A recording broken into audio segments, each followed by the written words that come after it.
This week's experiment is calorimetry. You're going to be using a calorimeter to measure the specific heat of a metal and also the heat of reaction. Now, what's a calorimeter? It's simply something that isolates a system from the rest of the universe. We went all out at C&M. We bought you the fanciest calorimeters we could afford. In other words, 2 coffee cups. Your calorimeter will be these 2 cups. Put them in a beaker. Why do you put them in a beaker? Because if you don't put them in a beaker, that happens. So 2 coffee cups in a beaker and a thermometer to measure temperatures. That's your calorimeter. The book includes this. You don't need it. Doesn't do you any good. So your calorimeter is this setup. Now, for thermochemistry, the calculations you'll be doing, you're going to be calculating thermal energy flows.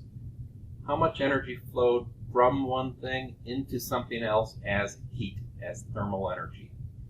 You should be familiar with these equations from your lecture. Q, that represents heat or thermal energy flow. M would be the mass of the substance in grams. C is the specific heat of the substance. Delta T is the change in temperature. Throughout thermodynamics and thermochemistry, when you're talking something with a little delta, that means change. So delta T here is always going to be the final temperature minus the initial temperature. It's always final minus initial, not the other way around. So what you'll be doing is you'll be determining the final temperature of some water, the initial temperature of the water, the final temperature of a piece of metal, the initial temperature. That gives you your temperature changes. So in a calorimetry experiment, you're simply measuring these temperature changes. Now,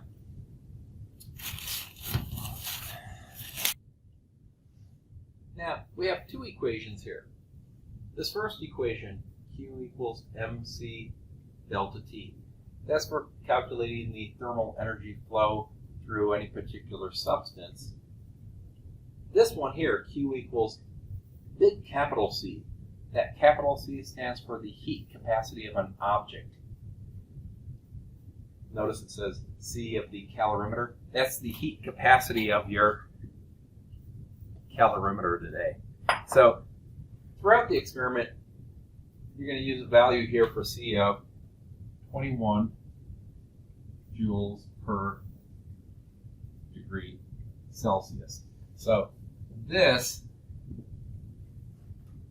is what you're going to be using when you go to do your calculations. What this does is it tells you for every 21 joules of thermal energy that's absorbed by this thing, its temperature goes up by 1 degree Celsius. So when you're using this equation and you're using the heat capacity of the calorimeter, that's the big capital C, what are you going to get here? You're going to get Q for the calorimeter. Other temperatures you're going to measure the temperature change of some water. So you'll have delta T for your water. You'll use the heat capacity of water. Heat capacity of water is 4.184 joules per gram degree Celsius. That's what you're going to use throughout the experiment for your heat capacity of the water. What does this mean? It means, hey, if you have 1 gram of water, and that 1 gram of water soaks up or absorbs this much energy, the temperature of the water goes up by 1 degree Celsius. So if you use this, what do you calculate here? You calculate Q for your water if you're using. So again, if you use this, the specific heat of water, that's the lowercase c.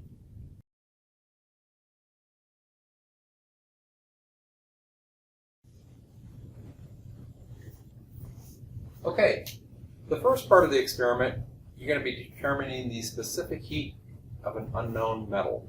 So you're going to take a piece of metal and heat it up by boiling it in water. The temperature of the boiling water is the temperature of that metal. That would be the initial temperature of the metal. You're going to have some water sitting in your calorimeter. This is your styrofoam cup here. You've got some water in there. And at a certain time, you drop the piece of metal in. So now you have your nice hot piece of metal here. That's your metal. What's going to happen? Heat is going to flow. Heat naturally goes from a hot object to a cooler object. So you'll have some heat flowing out of this metal. You'll have heat flowing out of the metal into the water. That's going to be called Q for the water. You're going to have some of the heat flowing out of the metal into the styrofoam cup. The calorimeter itself does absorb some heat, and that amount of heat is called Q for the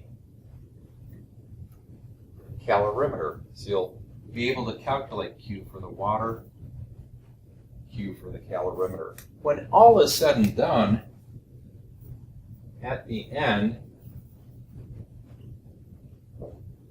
the water, the calorimeter cup, the metal, they all end up at the same temperature. So let's say I drop in some metal at 98 degrees. The water starts at 18 degrees. Maybe at the end, everything's at a higher temperature here of maybe, let's say, 26.0 degrees Celsius. So that's the temperature of the water. That's also the final temperature of the metal. That's also the final temperature of the calorimeter. Just so you know, guys, I'm just making up this data here with these temperatures. We'll give you a report sheet that has some actual data on it, and we'll ask you to analyze based on that data. Don't write these numbers down on your report sheet. These are just for examples here on the board. Okay, when you do the experiment, you'll start with 50 grams of water, 50 milliliters of water, so that'll be 50 grams of water. The specific heat of water is the 4.184. Our little example here says that your water goes from 18 degrees up to 26 degrees. If you do the delta T, remember delta T is the final temperature minus the initial, so that would be our 26 degrees minus our 18.0 degrees. That's where the 8 degrees comes from. So MC delta T. If we calculated this, we'd find the Q for the water to be 1.7 times 10 to the third joules. Notice I'm only keeping 2 sig figs because I only have 2 sig figs here in my temperature. Okay, to find Q for the calorimeter, how much heat's absorbed by the calorimeter? Of course, Q equals the heat capacity of the calorimeter times the temperature change. So that's going to be our 21 joules per degree Celsius. Our delta T for that calorimeter is the final temperature of the calorimeter, 26 degrees, minus the initial, the 18 degrees. So we'll end up with 8.0 degrees Celsius. And if you run those numbers, we're getting 1.7 times 10 to the second joules, 170 joules. Okay, guys, we were able to find Q for the water, Q for the calorimeter. We've also got to find Q for the metal. The big thing in calorimetry is to remember the first law of thermodynamics. If you add up all your energy changes in a system, it has to add up to 0. So we've got Q for our calorimeter plus Q for the water plus Q for the metal. If you add all three of those up, it has to add up to 0. First law of thermodynamics says you never destroy energy, you never create energy. If you add up all the energy changes, it has to add up to 0. Okay, we figured out the Q for the calorimeter, the Q for the water. This equation allows us to solve for Q of the metal. If you run the numbers, you'll find that Q for the metal is negative 1870 joules. But again, since we're only keeping 2 sig figs here, we'll have to call this 1.9 times 10 to the third joules. That's our Q for the metal right there. That's our Q for the metal. Oh, negative 1.9 times 10 to the third joules. Okay, we found Q for the metal, negative 1.9 times 10 to the third joules. That's how much heat was lost by the metal. Now, how does that get us to the specific heat of the metal? Oh yeah, remember that equation? Q equals MC delta T. Hey, we're going to use the mass of the metal, the temperature change for the metal. We know Q for the metal. We'll solve for the specific heat of the metal.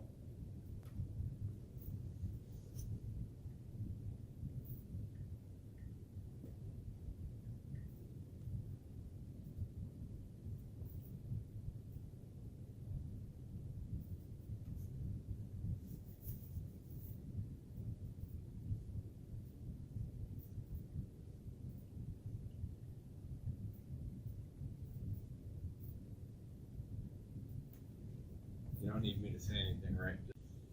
Okay, the example that I've been showing you on the board here, the metal started off at 98 degrees and it ended at, was it 26. 26 degrees. So this guy here, the delta T for the metal would be the final temperature, 26.0 degrees, minus the initial, 98.0 degrees. That's what we're going to use here for our delta T on the metal. So we have 26 minus 98. We would have negative 72.0 degrees Celsius as our delta T for the metal. We're looking for this guy, the specific heat of the metal. The mass of the metal, we'd have to take from weighing it. Let's say we weighed the metal and maybe it weighed 28.625 grams. Q for the metal, negative 1.9 times 10 to the third joules. You can see how you could very easily solve this equation for the specific heat. Again, we're just making up some data for examples on the board. Your metal might weigh a lot more or a lot less than this, but typical chunks of metal in this experiment are, 10 to 50 grams of metal.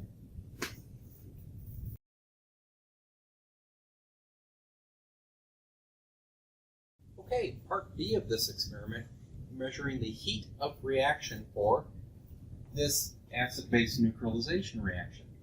You take hydrochloric acid, neutralize it with sodium hydroxide, they of course produce water and the salt. There's a third thing that you get off of this reaction. You get water plus salt plus some heat. It's an exothermic reaction. It's going to give off some thermal energy. So, the way you're going to do this one, you start with 50 mils of hydrochloric acid. That's going to be, by the way, 50.0 grams. Start with that in your calorimeter. At time 0, you add 50 mils of sodium hydroxide. So you pour this in. The two things react. So after you mix them, you will have 100 grams of solution. And what's happening here with the thermal energy flows? Well, unlike with a piece of metal where you had a tangible thing and you could picture it, the heat flow, here you have a process, you have a chemical reaction that the heat is flowing from. So you have a reaction. It's not an object, but we'll draw it like it's one. Heat is going to flow from the reaction into the solution. That's going to be Q of the solution. Some of the heat's going to flow into the calorimeter. That again is Q for the calorimeter. Since you know the mass of the solution, you know the specific heat. For the specific heat of the solution, just pretend it's water. Use the 4.184 joules per gram degree Celsius for C of the solution. You know the mass, you know the specific heat, you'll know the initial and final temperature. You'll be able to calculate Q of the solution. Q of the calorimeter, same as before. To get Q of the calorimeter, you'll use your heat capacity of the calorimeter times the temperature change for the calorimeter. So you'll be able to calculate this number and this number from the temperature changes. Okay guys, you're able to find Q for the calorimeter. You're able to find Q for the solution. How does that get you to the heat of reaction? Again, first law of thermodynamics. If you add up all your temperature change or all of your energy changes, it has to add up to 0. So in part B of the experiment, turns out Q of the solution plus Q for the calorimeter plus Q for the reaction, they all add up to 0.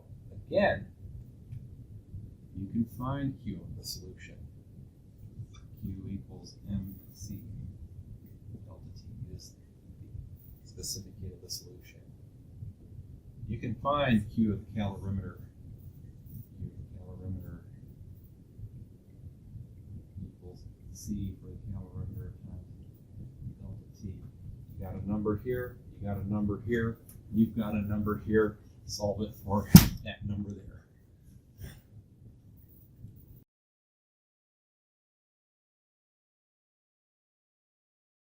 Okay guys, one of the more confusing aspects of this experiment for most students is the graph. You're going to get your initial and your final temperatures from a graph here. So you start by measuring the temperature of the liquid in your calorimeter. You measure that temperature several times. You end up with some data points here. Notice negative 30 seconds, negative 15 seconds. At time 0, you drop in the hot piece of metal. Hey, you drop that hot piece of metal in here. What's going to happen to the temperature? It's going to shoot up. So 15 seconds later, temperature's way up here. And then you keep measuring that temperature, and guess what? The solution starts to cool off, so you see a trend. Now, what you're supposed to do is draw your best straight line through there, draw your best straight line through here, and to get your temperatures, you come over here to time 0. Your final temperature of the metal, your final temperature of the water, and your final temperature of the calorimeter is a temperature that you never even measured. It's that temperature right there. So the hottest the system got might be up to here, and yet you're going to use a temperature that's just a little bit higher. What's going on here? Oh, notice the water cools off at a steady rate. So you're drawing this best straight line and you're extrapolating to time 0. You're saying that's how hot the system would have gotten if I had a perfect insulator. If this coffee cup was perfect and it never lost heat to the rest of the universe, it would have gotten up to that temperature.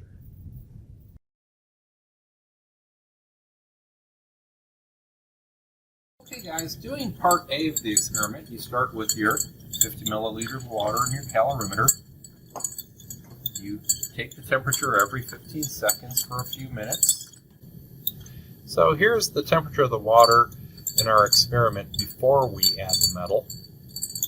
And then, at time 0, we're going to add the metal. Now, how do we know the temperature of that metal? We're going to use a mercury thermometer.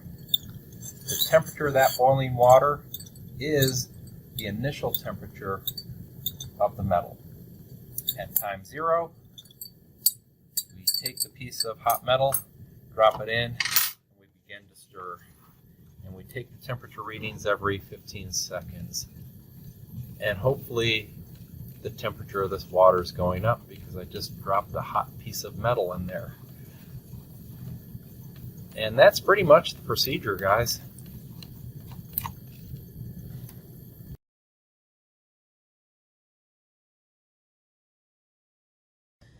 Okay guys, part B of the experiment, we've just added 50 milliliters of hydrochloric acid to our calorimeter.